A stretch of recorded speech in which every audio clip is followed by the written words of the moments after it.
In the morning, my husband texted me, "Don't go to the airport. I'm taking my secretary to the Maldives instead. She deserves this vacation more than you." The next day, I called a realtor, sold our penthouse for cash, and left the country. When they came back bronzed and happy, the house. "I'm glad to have you here. Follow my story until the end and comment the city you're watching from, so I can see how far my story has reached." I was folding Richard's shirts when my phone buzzed on the mahogany dresser. The morning light filtered through our cream silk curtains, casting that golden glow across our master bedroom that I'd always loved. 25 years of marriage, and I still took pride in keeping everything perfect for him. The shirts were crisp white cotton, still warm from the iron, and I was arranging them in his suitcase with the same care I'd shown for every business trip, every vacation, every detail of our life together. We were supposed to leave for the Maldives in 3 hours. Our second honeymoon, Richard had called it. After months of him working late, coming home exhausted and distant, I thought this trip might restore something between us. I'd spent weeks planning every detail, researching the resort, packing his favorite cologne, even buying new lingerie that made me feel foolish at 55, but hopeful nonetheless. The phone buzzed again. Richard's name appeared on the screen, and my heart did that little skip it still did after all these years. Even now, even when things felt strained between us, I loved him.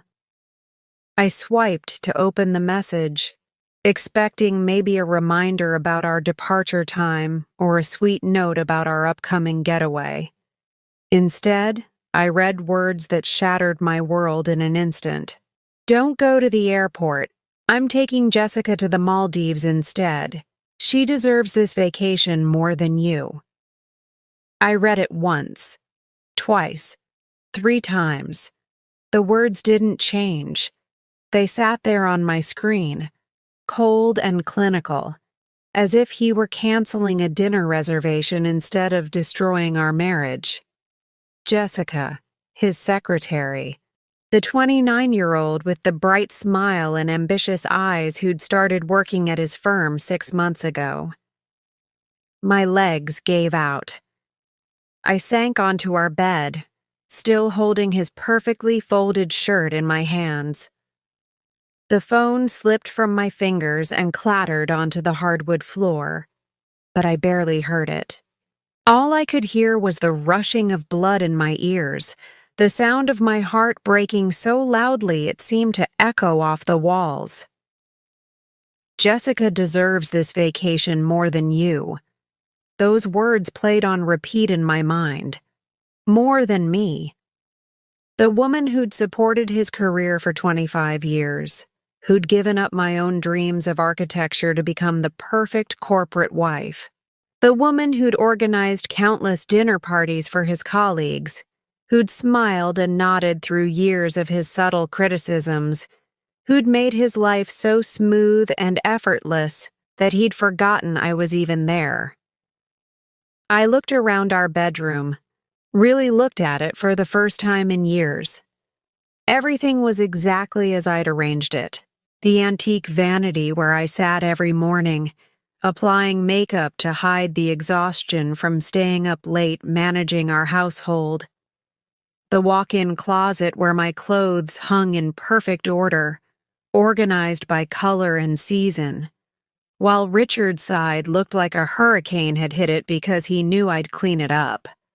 The framed photos on my nightstand showed a timeline of our marriage, our wedding day, when I was 30 and believed in fairy tales. Richard at 32, devastatingly handsome in his tuxedo, promising to love and cherish me forever. Photos from various anniversaries, business functions, vacations where I'd always stood slightly behind him, smiling supportively while he commanded attention. In every single photo, I looked smaller, not just physically, but somehow diminished. When had I become so invisible that my own husband could discard me like yesterday's newspaper? I picked up my phone with shaking hands. Part of me wanted to call him, to beg, to ask what I'd done wrong. But I already knew what he'd say, that I'd let myself go, that I wasn't exciting anymore, that Jessica was young and fresh and everything I wasn't. He'd probably been planning this for weeks, maybe months, while I'd been excitedly planning our romantic getaway. The humiliation burned in my chest like acid. How long had he been with her? How many times had he come home from late meetings with her perfume on his clothes while I waited dinner for him, worried he was working too hard? How many times had they laughed about the clueless wife at home, folding his shirts and planning vacations she'd never take? I stood up slowly, my legs still unsteady. The suitcase lay open on our bed, half packed with clothes for a trip that would never happen. At least not with me. I imagined Jessica in the resort restaurant where I'd made dinner reservations, wearing the flowing dresses I'd never have the courage to buy anymore. I imagined Richard's hands on her skin, the same hands that used to touch me like I was precious, before I became just another piece of furniture in his perfectly arranged life. The worst part wasn't even the affair, it was the casual cruelty of that text message. He could have called. He could have had the decency to lie, to make up some emergency. Instead, he'd reduced 25 years of marriage to a text message that read like a business memo. Cold. Efficient. Final. I walked to my vanity and stared at my reflection. 55 years old, well-maintained but not young. Elegant but not exciting. I'd spent so many years trying to be the woman Richard wanted me to be that I'd forgotten who I actually was underneath all the careful grooming and people-pleasing. My phone buzzed again. Another message from Richard. Tell the housekeeper not to come this week. We'll be gone until Sunday. Like he and Jessica were already a we in his mind. I wasn't even worth a proper explanation or apology. Just instructions about the housekeeper, as if I were his personal assistant instead of his wife. Something cold and hard settled in my chest, replacing the shock and hurt. For 25 years, I'd been the perfect wife. I'd sacrificed my career, my independence, my dreams, all to support his ambitions. I'd made his life so comfortable that he'd taken me completely for granted. I'd been so focused on being worthy of his love that I'd never stopped to question whether he was worthy of mine. I walked to my jewelry box and opened the hidden compartment where I kept my mother's pearls, the ones Richard had always said were too old-fashioned for me to wear. Hidden beneath them was something else Richard knew nothing about. A bank statement showing an account in my name only, with a balance that would have shocked him. $800,000, inherited from my father 5 years ago, and carefully invested without Richard's knowledge. He'd always handled our finances, doling out credit cards and an allowance like I was his dependent rather than his partner. He had no idea that I'd maintained my own resources, my own small rebellion against his control. I'd told myself it was just insurance, just security. I'd never imagined I'd actually need it. But I needed it now. I looked one more time at the packed suitcase, at the clothes I'd chosen so carefully for our romantic getaway. Then I unpacked every single item and put them back where they belonged. If Richard wanted Jessica to have what was mine, he was about to learn that I had a few surprises of my own. The girl he'd chosen over me might be younger and prettier, but she was about to discover that she'd won a prize that came with nothing attached, and Richard was about to learn the difference between a wife and a doormat. I picked up my phone and deleted his messages without responding. Let him wonder. Let them both wonder what I was thinking, what I was planning. They'd find out soon enough. The morning light was still streaming through those cream curtains, but everything had changed. I was no longer the woman who'd been folding shirts an hour ago, dreaming of romantic dinners and moonlit walks on the beach. That woman was gone, and in her place was someone I'd forgotten existed. Someone who was done being taken for granted. I sat in the kitchen, staring at my untouched coffee as the morning turned to afternoon. The silence in our house felt different now, heavy with the weight of 25 years of self-deception. Every corner of this place held memories I'd painted in golden hues, but now I saw them for what they really were.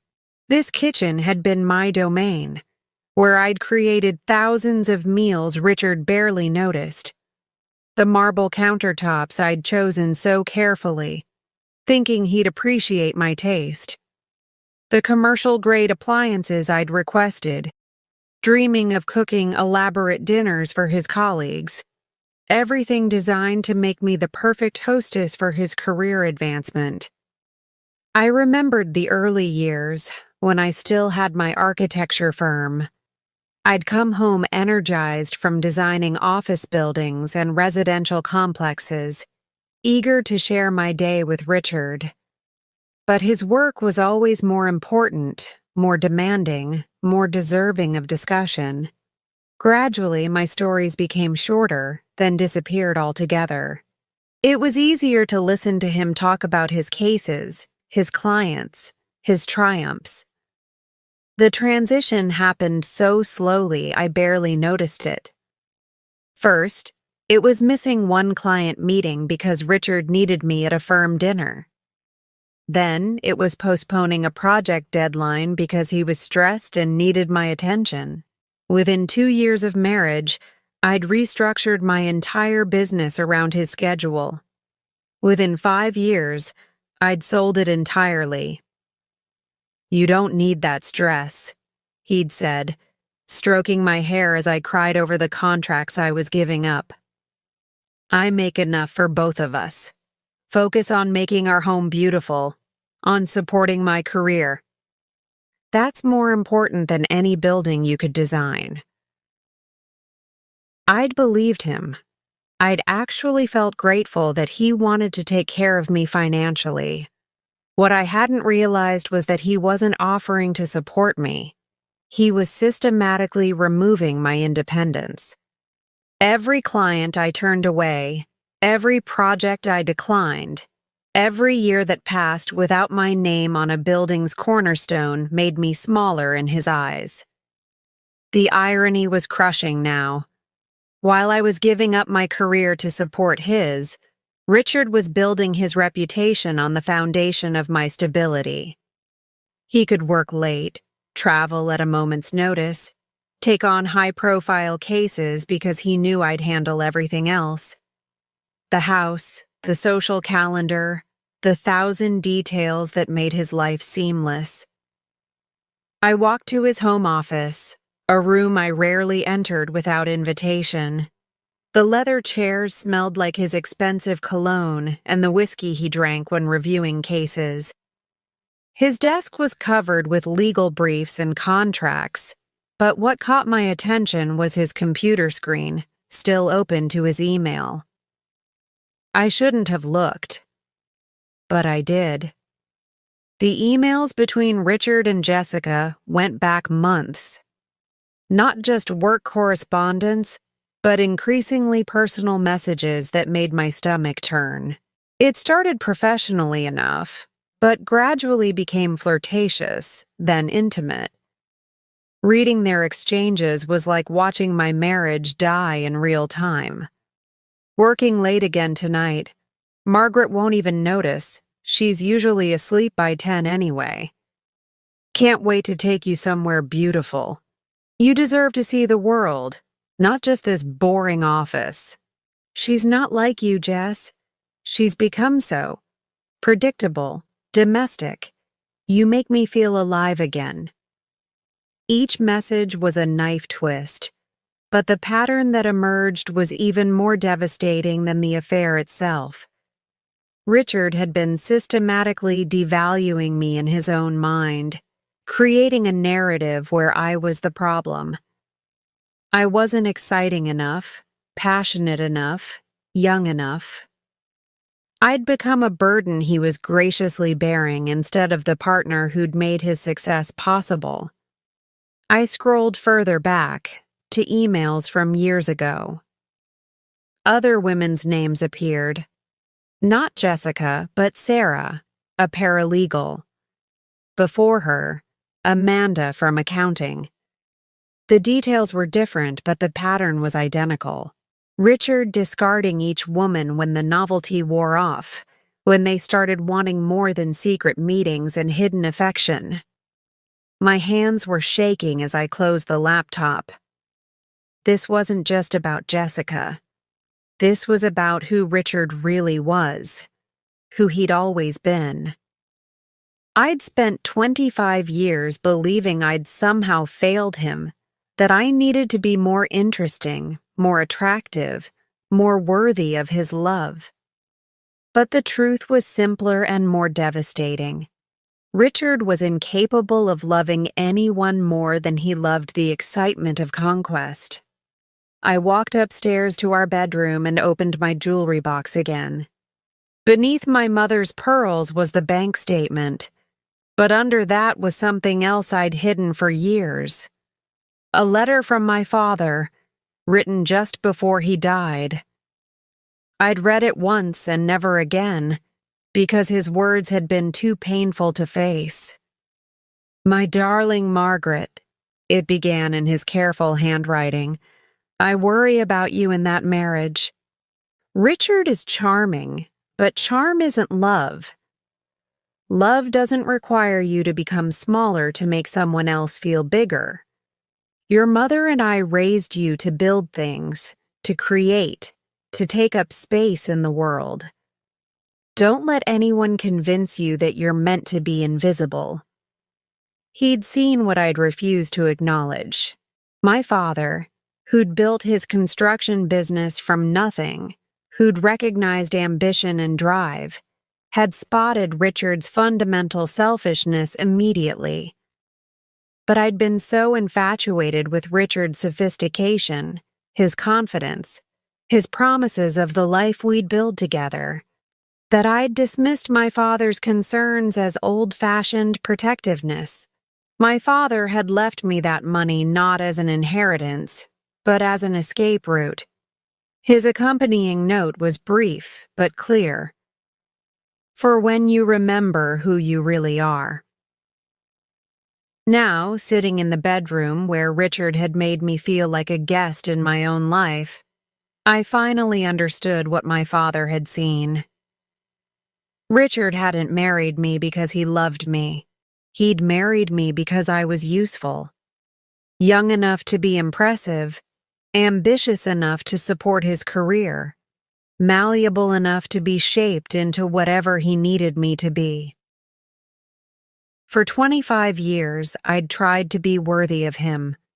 I'd exercised religiously to maintain my figure, read his favorite authors to be interesting at dinner parties, learned to play golf because his colleagues' wives played golf. I'd turned myself inside out trying to be enough for a man who was fundamentally incapable of seeing me as enough. The worst part was how I'd participated in my own erasure. When Richard criticized my cooking, I took classes. When he suggested I was getting too comfortable in my appearance, I hired a personal trainer. When he implied that my opinions weren't sophisticated enough for his colleagues, I stopped sharing them. Every criticism had been a chisel, and I'd helped him sculpt away pieces of myself until there was almost nothing left. But not quite nothing. Hidden beneath years of people-pleasing and self-doubt was the woman my father had raised. The woman who'd built a successful architecture firm before I was 30. The woman who'd designed buildings that still stood across the state, even though Richard had convinced me they didn't matter. I walked to the window and looked out at our neighborhood. The other houses, with their perfect lawns and expensive cars, suddenly looked like an elaborate stage set. How many of the wives in those houses were living my life? How many had given up their dreams to support men who saw them as accessories rather than partners? Richard's message echoed in my mind again. She deserves this vacation more than you. The assumption that Jessica's desires mattered more than my feelings. The casual cruelty of replacing me like a broken appliance. The years of conditioning that had convinced me this treatment was normal, even deserved. But something had shifted in me. Maybe it was reading those emails and seeing myself through Richard's dismissive eyes. Maybe it was finding my father's letter and remembering who I'd been before I'd tried to become who Richard wanted. Maybe it was simply reaching the end of my capacity to accept unacceptable treatment. I wasn't going to beg Richard to choose me over Jessica. I wasn't going to fight for a man who'd already decided I was disposable. I wasn't going to waste another moment trying to prove my worth to someone who was fundamentally incapable of seeing it. For the first time in decades, I was going to choose myself. I opened my laptop and began researching something I'd never imagined I'd need to know. How to quickly liquidate assets and disappear. The house, the joint accounts, the life we'd built together. It was all going to change. Richard thought he held all the cards, but he'd forgotten something crucial. My name was on everything that mattered, and I was done being invisible. The documents were spread across my kitchen table like pieces of a puzzle I'd never bothered to solve. Property deeds, insurance papers, bank statements. 25 years of paperwork that Richard had always handled while I focused on being the perfect wife. Now, for the first time, I was reading every single page with the attention I should have given them years ago. What I discovered made my hands tremble. The house, our beautiful colonial with its manicured gardens and impressive facade, was solely in my name. I stared at the deed, reading it 3 times before the reality sank in. During the mortgage application process back in 2003, Richard's credit had been temporarily damaged by a client's defaulted payment. His lawyer had suggested putting the property in my name to secure better terms, with the understanding that we'd transfer it to joint ownership later. We never did. For 20 years, I'd lived in this house believing it was ours, making decisions with Richard about renovations and improvements, while legally it belonged entirely to me. Richard had been so focused on his career, so confident in his control over every aspect of our lives, that he'd forgotten this crucial detail. Or perhaps he'd assumed it didn't matter because he'd never imagined I'd have the courage to use that power. I pulled out my phone and called Patricia Wells, the real estate agent who'd helped us find this house 2 decades ago. She was still in business, now running one of the most successful agencies in our area. Her voice was warm when she answered, remembering me immediately. "Margaret, how wonderful to hear from you. How are you and Richard doing?" "Actually, Patricia, I need to ask you something confidential." Hypothetically, if someone needed to sell a house very quickly, say within 48 hours, what would that look like? There was a pause. Patricia had been in real estate long enough to recognize the tone of a woman whose life was falling apart. Hypothetically, she said carefully, it would mean accepting significantly below market value. Are you in some kind of trouble, dear? Not trouble, I said, surprising myself with how calm I sounded. Freedom. I explained the situation in broad strokes, not the affair, but the need for immediate liquidity and complete discretion. Patricia listened without judgment, her professional instincts kicking in.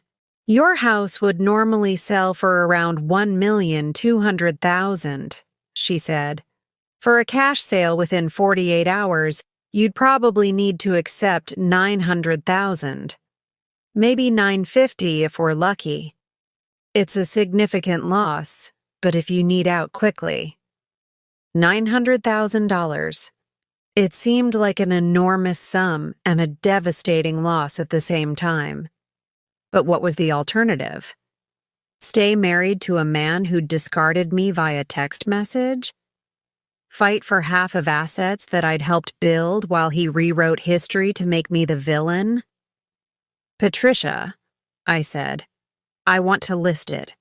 Today. Cash offers only. Another pause. Margaret, are you absolutely certain? Once this process starts, there's no going back. And Richard, does he know? The house is in my name only, I said. I checked the deed twice. Richard's signature isn't required. I could almost hear Patricia's sharp intake of breath.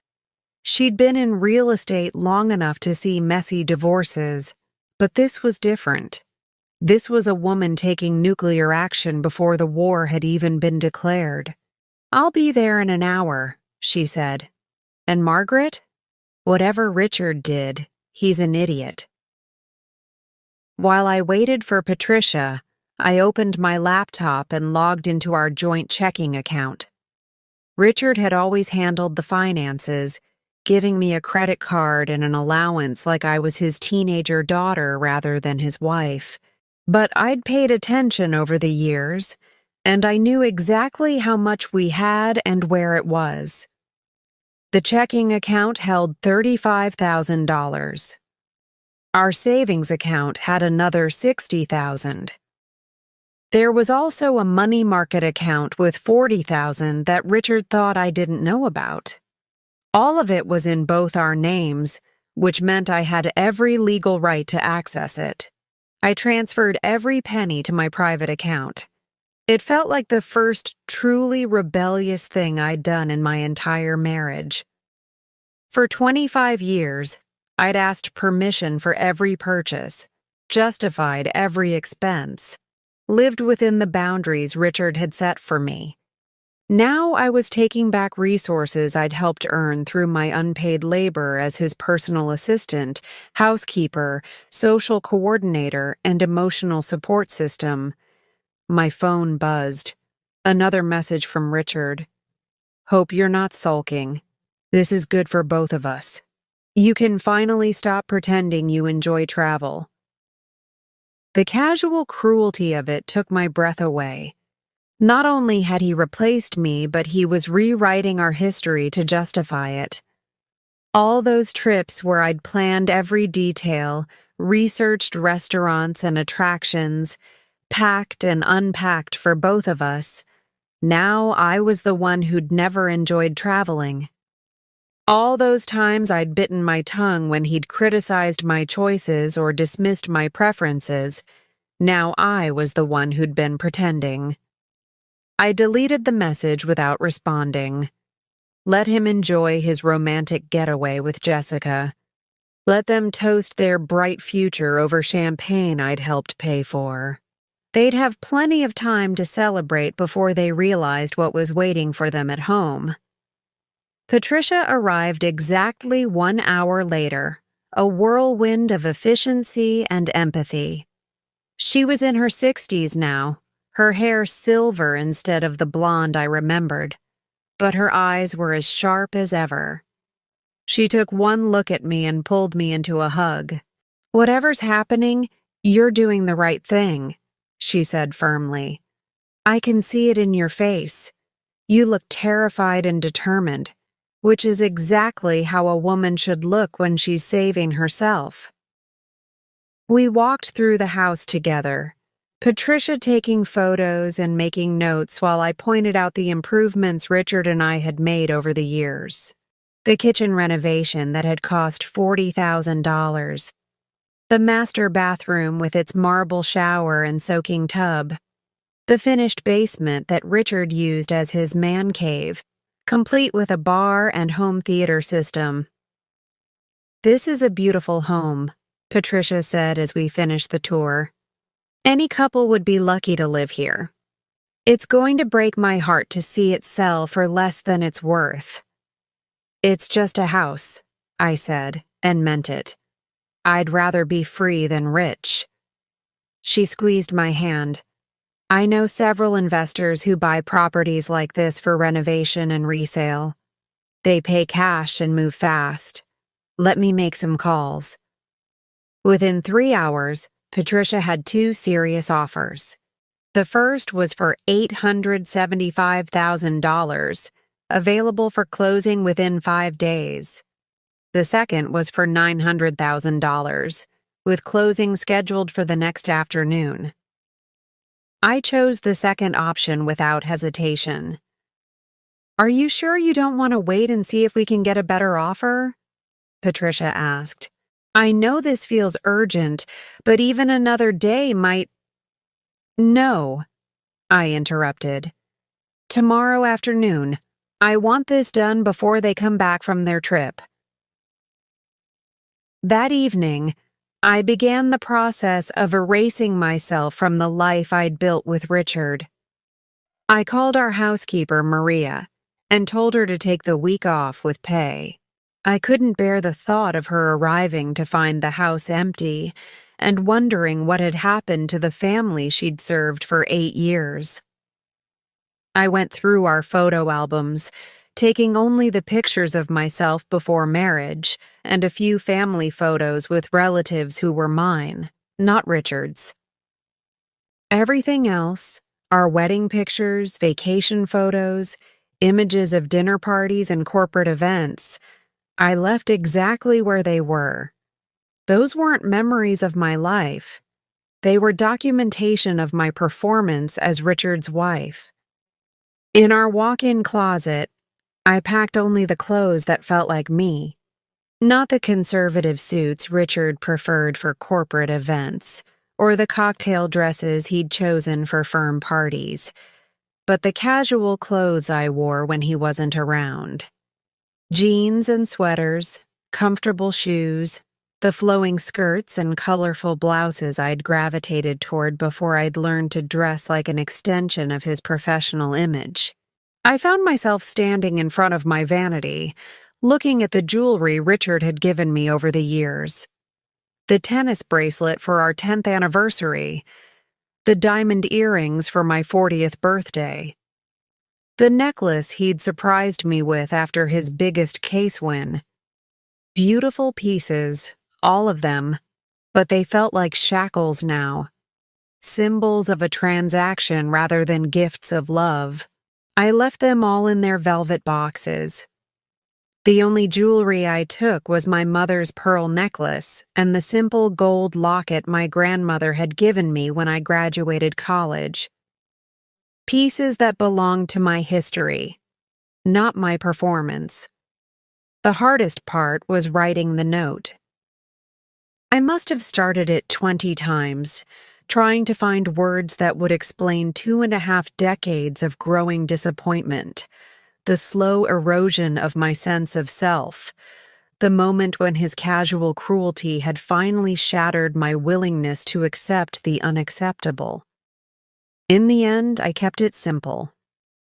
"Richard, I hope you and Jessica enjoy the Maldives. You're right. She probably does deserve that vacation more than I do. By the time you read this, I'll be starting my new life. Don't look for me. There's nothing left to discuss. The house has been sold. All joint accounts have been closed. I've taken only what belongs to me. I hope you find what you're looking for. I finally have. Margaret. I left the note on his pillow, right where he'd left his phone countless nights when he'd come home late from work meetings that I now knew were dates with other women. The closing was scheduled for 2 o'clock the next afternoon.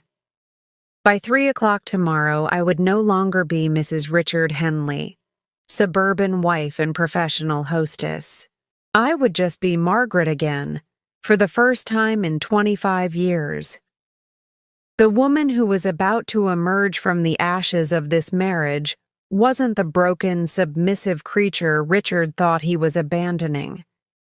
She was the architect who'd once designed buildings that changed skylines. The woman my father had raised to take up space in the world. And she was done being invisible. The closing took place in a sterile conference room that smelled like coffee and legal documents. I sat at one end of a polished table, facing Mr. and Mrs. Chen, the investors who were buying my house.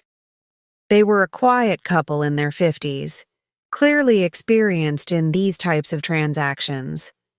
They asked no personal questions, offered no sympathy, and treated the purchase like the business transaction it was. Patricia sat beside me, occasionally squeezing my hand when the reality of what I was doing threatened to overwhelm me. Across from us, the buyer's attorney shuffled through paperwork while their accountant verified wire transfer details. Everything was moving with the efficient precision I'd requested, but sitting there felt surreal. 20 years of memories reduced to signatures on legal documents. 20 years of mortgage payments, property taxes, and careful maintenance ending with the scratch of a pen across dotted lines.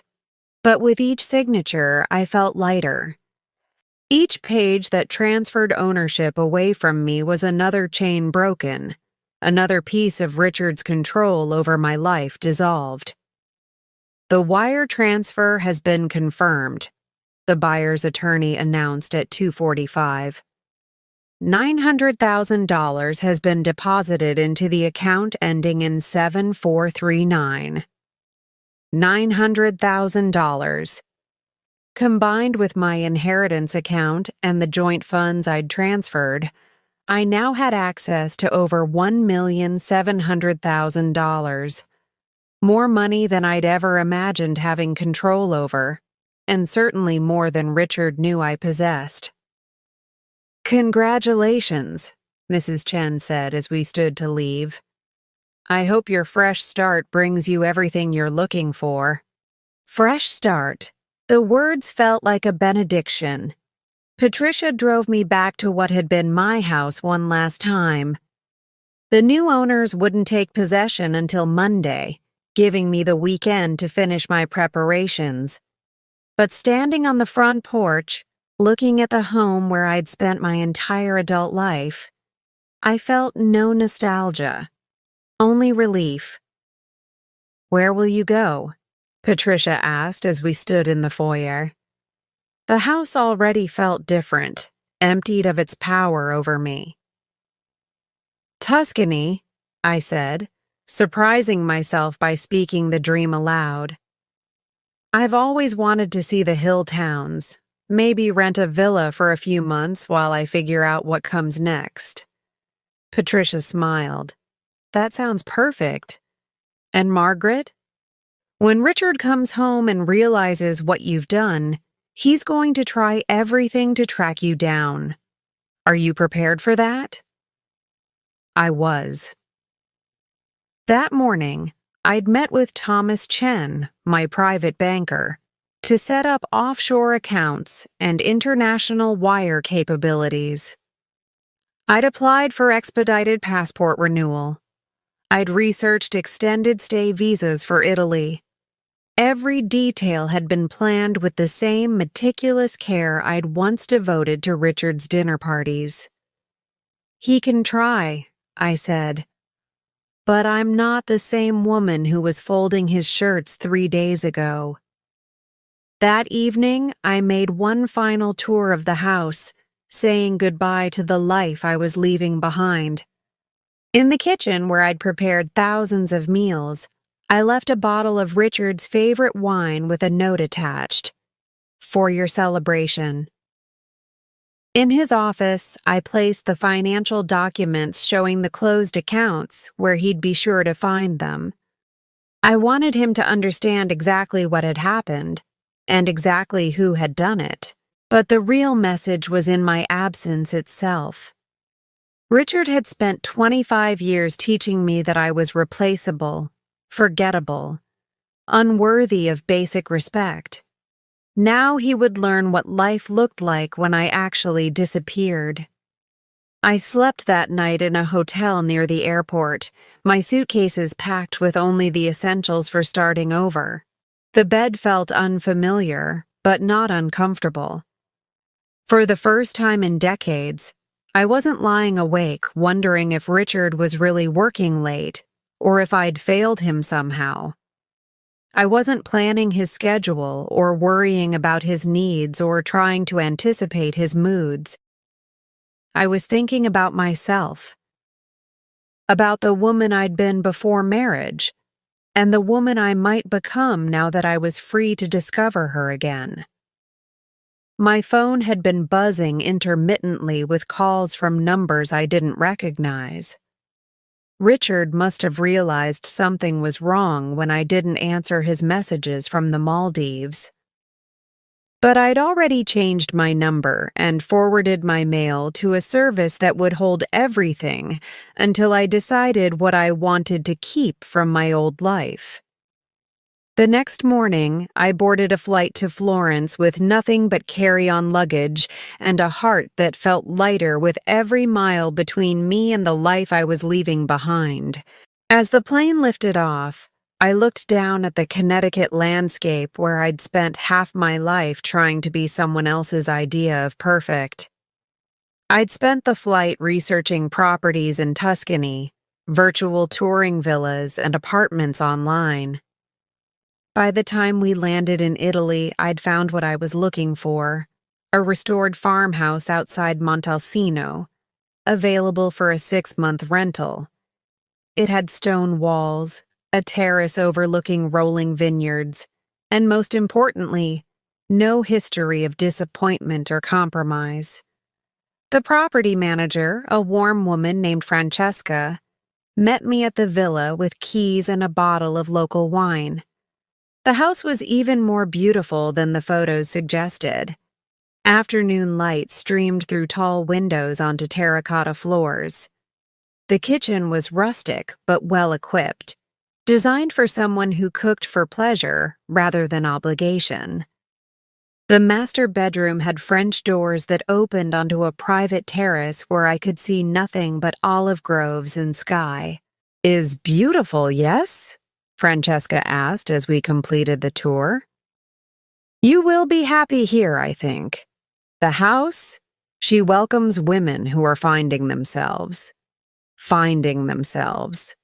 As if this process was common enough that the house had developed a specialty.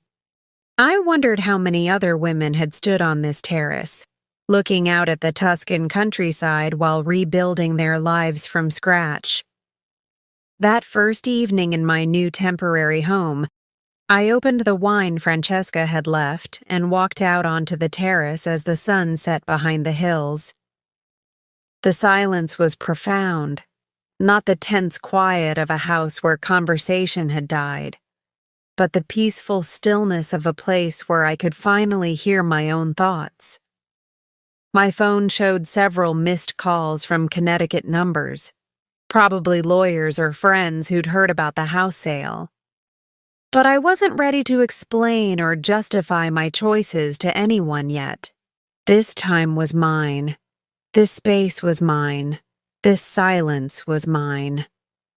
I thought about Richard and Jessica, probably still lounging on their resort beach, maybe discussing their future together. Richard had likely painted me as a bitter, abandoned wife who'd finally shown her true colors. Jessica probably felt victorious, having won the prize she'd worked so hard to steal. Let them have each other. Richard would discover soon enough that a woman who'd pursue a married man was exactly the type who'd leave when the money disappeared. And Jessica would learn that a man who'd discard a 25-year marriage via text message wasn't the romantic hero of her dreams. But their drama was no longer my concern. I was 55 years old, financially independent, and for the first time in my adult life, accountable to no one but myself. The thought was both terrifying and exhilarating. As darkness fell over the Tuscan hills, I made a list of things I wanted to do with my freedom. Learn Italian, take cooking classes with local chefs, visit every museum in Florence, maybe even explore returning to architecture, designing something beautiful instead of just maintaining someone else's life. The list grew longer as the wine worked its magic, and by the time I went to bed in my new bedroom, I was smiling. Genuine happiness, not the careful performance I'd perfected as Richard's wife. Tomorrow, Richard and Jessica would return from paradise to discover exactly what I'd built while they were celebrating my replacement. But tonight, I was exactly where I belonged, in a beautiful place, answering to no one, with nothing but possibility stretching ahead of me. For the first time in 25 years, I fell asleep excited about what the morning might bring. I'd been in Tuscany for exactly 1 week when my old phone, the one I'd kept but silenced, finally rang with a call I answered. Not from Richard, but from Patricia. "Margaret," she said, her voice tight with barely contained amusement. "You need to hear this. Richard came to my office this morning." I was sitting on my terrace with morning coffee, watching the mist rise from the vineyards below. The call felt like an intrusion from another world, but I was curious despite myself. "Tell me," I said, settling back in my chair. He was. Patricia paused, searching for words. I've never seen a man so completely unhinged.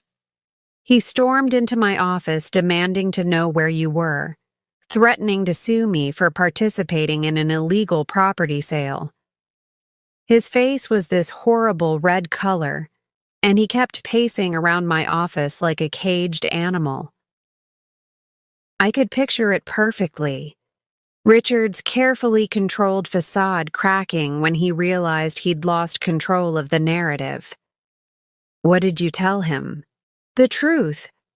That you're the legal owner of the property and had every right to sell it. That all paperwork was properly filed and the sale was completely legitimate." Patricia's voice took on a satisfied tone. "He kept screaming about how I'd helped you steal his house, and I finally had to remind him that his name wasn't on the deed. You should have seen his face when that sank in."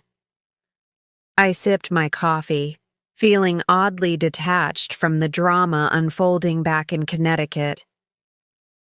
"Did he say anything about Jessica?" A long pause. "That's the interesting part. He came alone, and when I asked about his vacation, he got this look. Margaret, I don't think his romantic getaway went as planned." Of course it hadn't. I'd known women like Jessica my entire life. Ambitious, calculating, always looking for the next opportunity. The moment she'd realized Richard wasn't the wealthy, powerful man she'd thought she was seducing, she would have started planning her exit strategy. He demanded your contact information, Patricia continued. When I refused, he threatened to have me investigated for ethics violations. I told him to call the police if he thought a crime had been committed.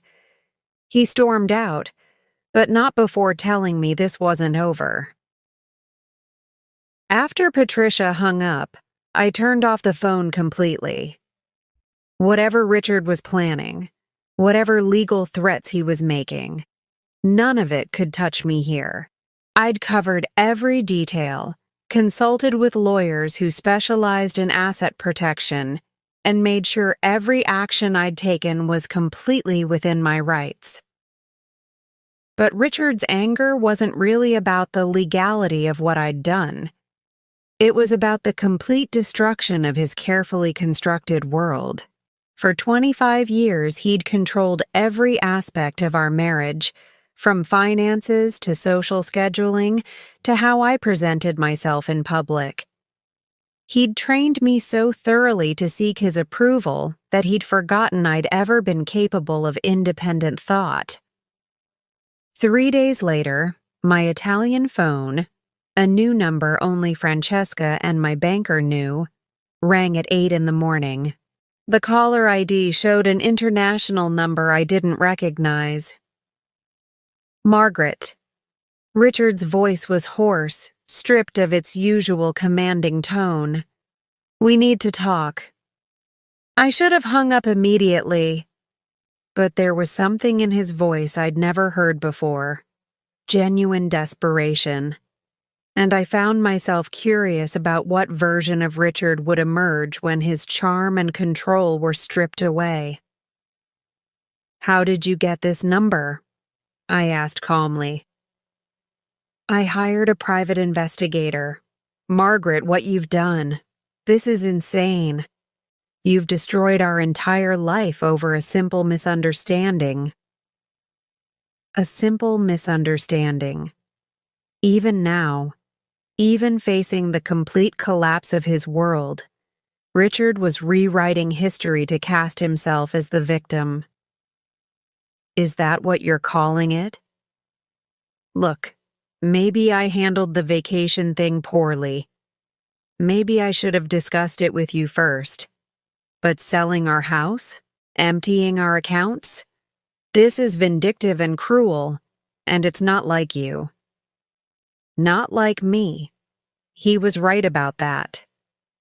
The woman he'd trained to absorb his criticism and accommodate his selfishness would never have fought back this way. But that woman was gone, and in her place was someone he'd never bothered to know. Where's Jessica?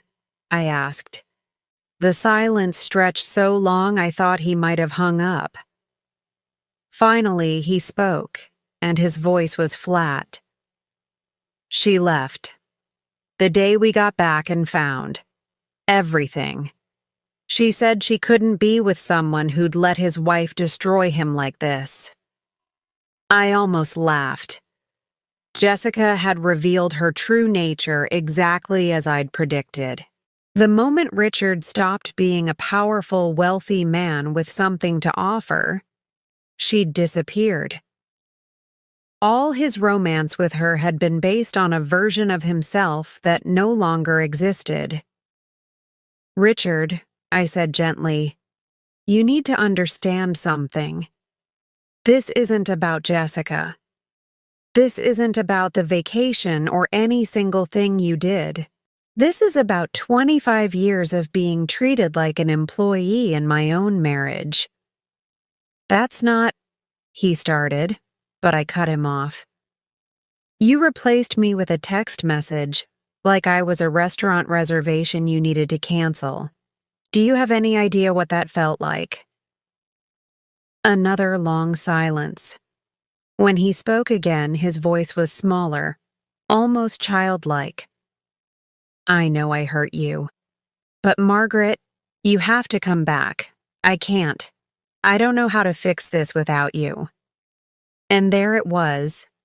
Not an apology for how he'd treated me, not recognition of my worth as a person, but a practical plea for me to return and solve his problems. Even in his desperation, Richard couldn't see me as anything more than a resource to be managed. "I'm not coming back," I said firmly, "and I'm not going to help you clean up the mess you made." "But what am I supposed to do?" The question came out as almost a wail. "The house is gone. The accounts are empty. My colleagues are asking questions. Everyone knows something happened, and I look like a fool who couldn't control his own wife." Control his own wife. Even now, that's how he saw our marriage. Not as a partnership that had failed, but as a control system that had malfunctioned. "You'll figure it out," I said. "You're a smart man, Richard. You managed to convince me for 25 years that I was lucky to have you. I'm sure you can convince someone else." "Margaret, please. I know I made mistakes, but—" "Goodbye, Richard." I hung up and immediately blocked the number. Then I turned off the phone and walked out onto my terrace, where the morning sun was burning off the last of the mist. I felt no satisfaction in Richard's obvious misery, no triumph in his desperate pleading.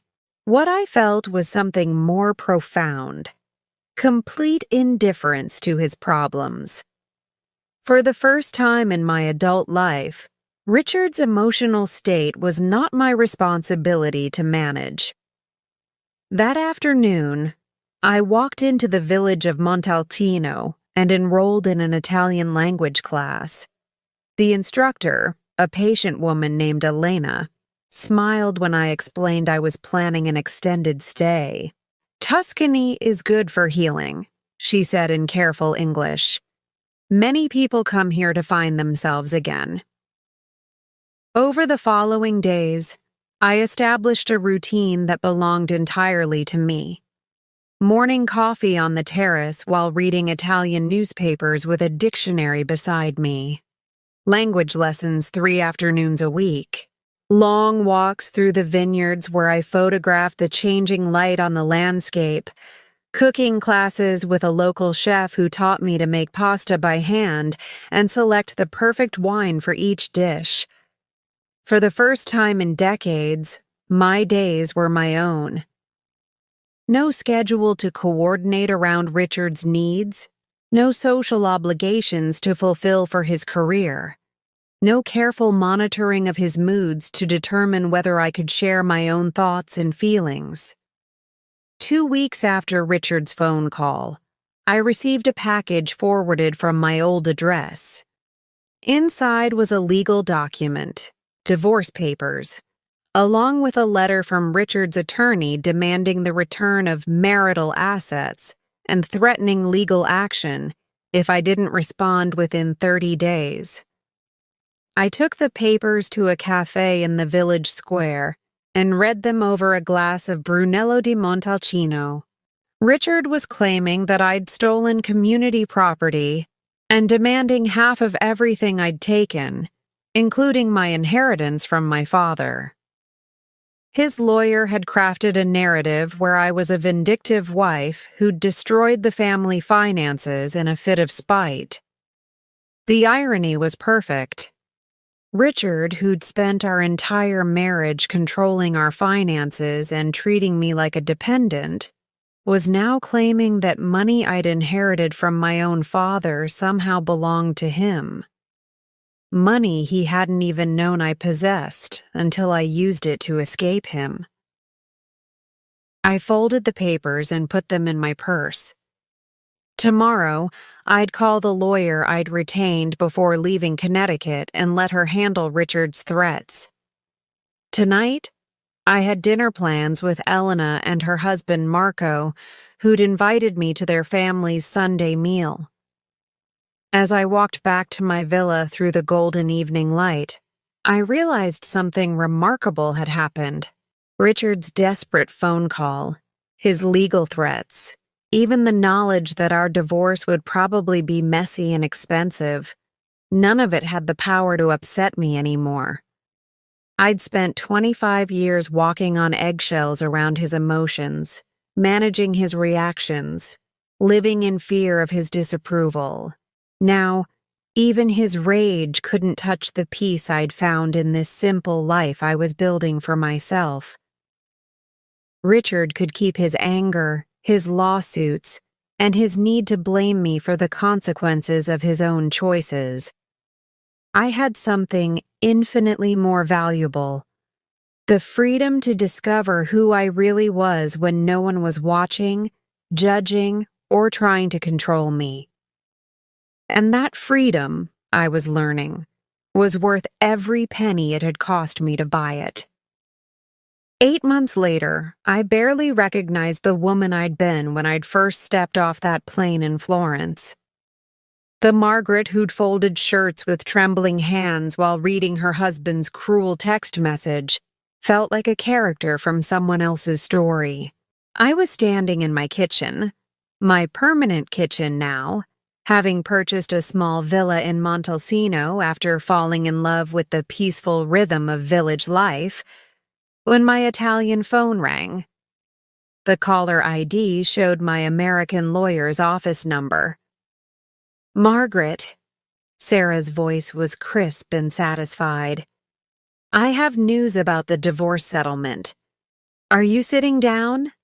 I leaned against the stone counter I'd chosen myself, in the home I'd bought with my own money, surrounded by pottery I'd learned to make in the local artisan workshops. "I'm ready." Richard's attorney called this morning. They're withdrawing all financial claims and accepting the terms we proposed. No alimony, no asset division, clean break. He'll pay his own legal fees. I smiled, remembering the elaborate financial demands Richard had made initially. He'd wanted half of everything, including my inheritance, claiming I'd stolen marital assets.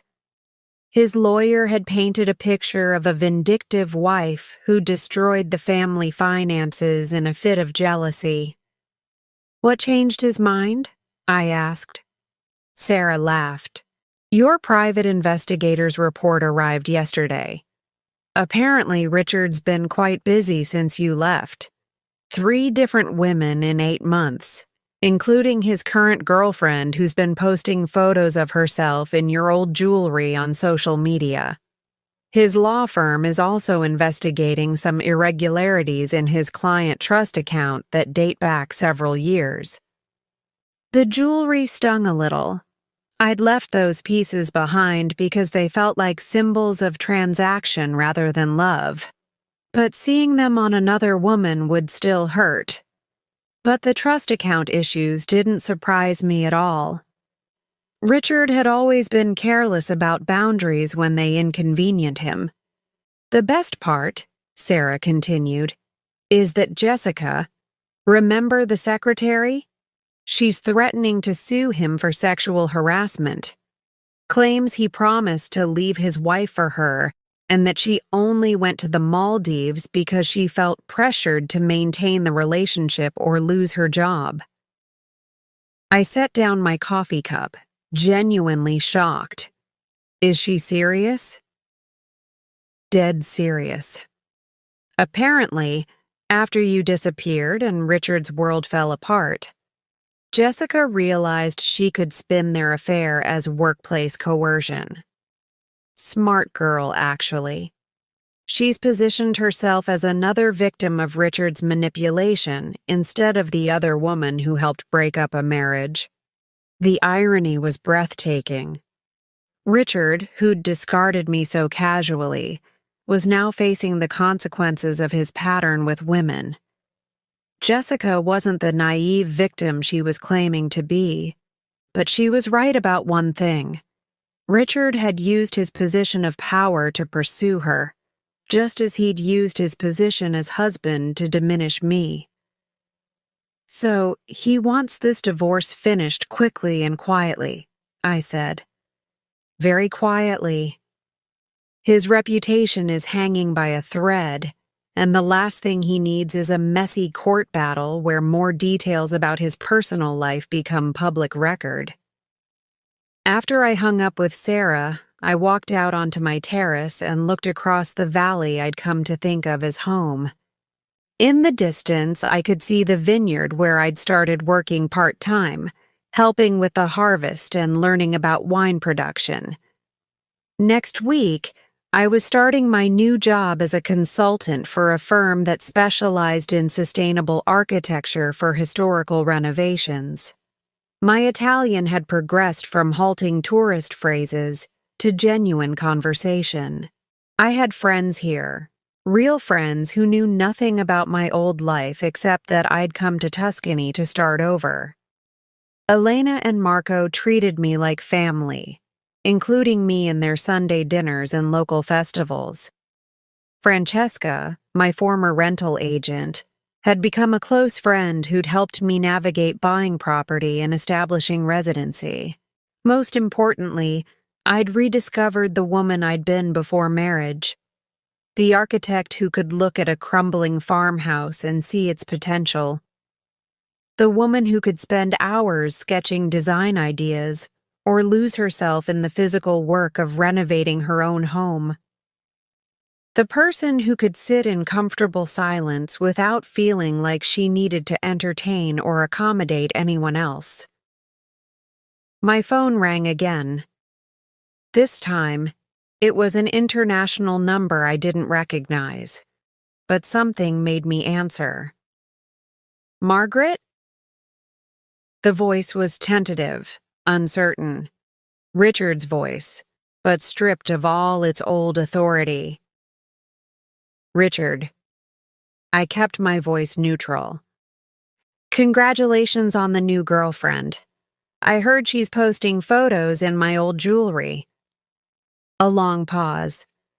Margaret, I called to apologize. Really apologize. Not because my lawyer told me to or because I want something. Because I finally understand what I did to you. I sat down in the chair where I spent my mornings reading, looking out over the olive groves that had become as familiar as my own heartbeat. What brought this on? Therapy, he said, and his voice was different somehow. Smaller, but also more real than I'd heard it in years. Court-mandated, actually. Part of the settlement with Jessica. But the therapist. She made me look at patterns in my behavior that I'd never wanted to see. I waited, curious despite myself. I treated you like an employee, he said slowly, as if the words were difficult. For 25 years, I treated the woman I married like she was staff. I criticized you, controlled you, dismissed your thoughts and feelings. I made you smaller so I could feel bigger. The admission was so unexpected, so unlike the Richard I'd known, that I felt tears prick my eyes. Not tears of sadness or forgiveness, but tears for the woman I'd been who'd needed to hear those words for so long. And then, he continued, when you finally stopped accepting that treatment, I told myself you were the problem, that you were vindictive and cruel instead of just done. Yes, I said simply. I was done. I know I have no right to ask this, but are you happy? Really happy? I looked around my terrace, at the herbs I was growing in terracotta pots, at the easel where I'd started painting again for the first time since college, at the table where I'd eaten breakfast alone for 8 months without feeling lonely once. I'm more than happy, I told him. I'm free. I'm glad, he said, and he sounded like he meant it. I destroyed the best thing in my life because I was too stupid and selfish to recognize what I had. You weren't stupid, Richard. You were exactly who you chose to be. Another long silence. Finally, he said, Will you ever forgive me? I considered the question seriously. Forgiveness wasn't about Richard deserving it or earning it.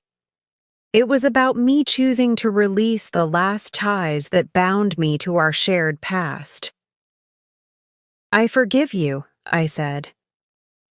"But I don't want to rebuild any kind of relationship with you. This conversation is closure, not a beginning." "I understand." His voice was thick with emotion. "Margaret?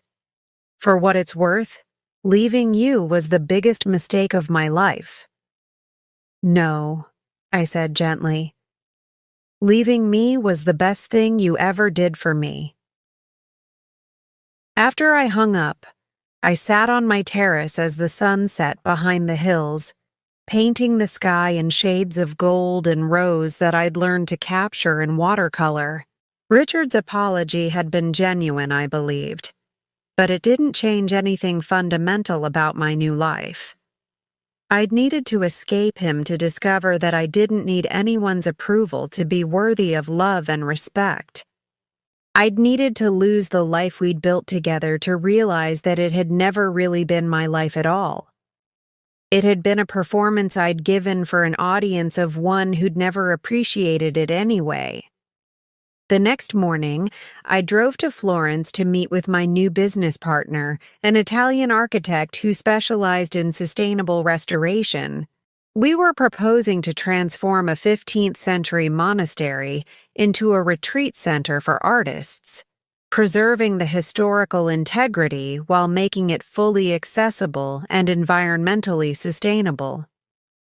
As I spread our plans across the conference table, explaining my vision for integrating modern conveniences with medieval stonework, I felt the deep satisfaction of using my talents for something meaningful, not managing someone else's life or smoothing someone else's path, but creating something beautiful that would outlast us all. That evening, I called my lawyer one final time.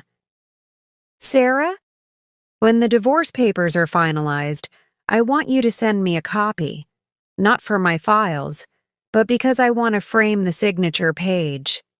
She laughed. "That's the first time I've heard that request." "It's not about celebrating the end of my marriage," I explained. "It's about celebrating the beginning of everything that came after." As I hung up and began preparing dinner in my own kitchen, in my own home, in my own life, I realized that Richard had been wrong about one thing in his text message all those months ago. Jessica hadn't deserved that vacation more than me. I'd deserved this life, this freedom, this peace, this joy in simple daily pleasures that belonged entirely to me. I'd deserved to discover that I was enough, all by myself, without anyone else's validation or approval. And now, finally, beautifully, completely, I had it. Now I'm curious about you who listened to my story. What would you do if you were in my place? Have you ever been through something similar? Comment below, and meanwhile, I'm leaving on the final screen 2 other stories that are channel favorites, and they will definitely surprise you. Thank you for watching until here.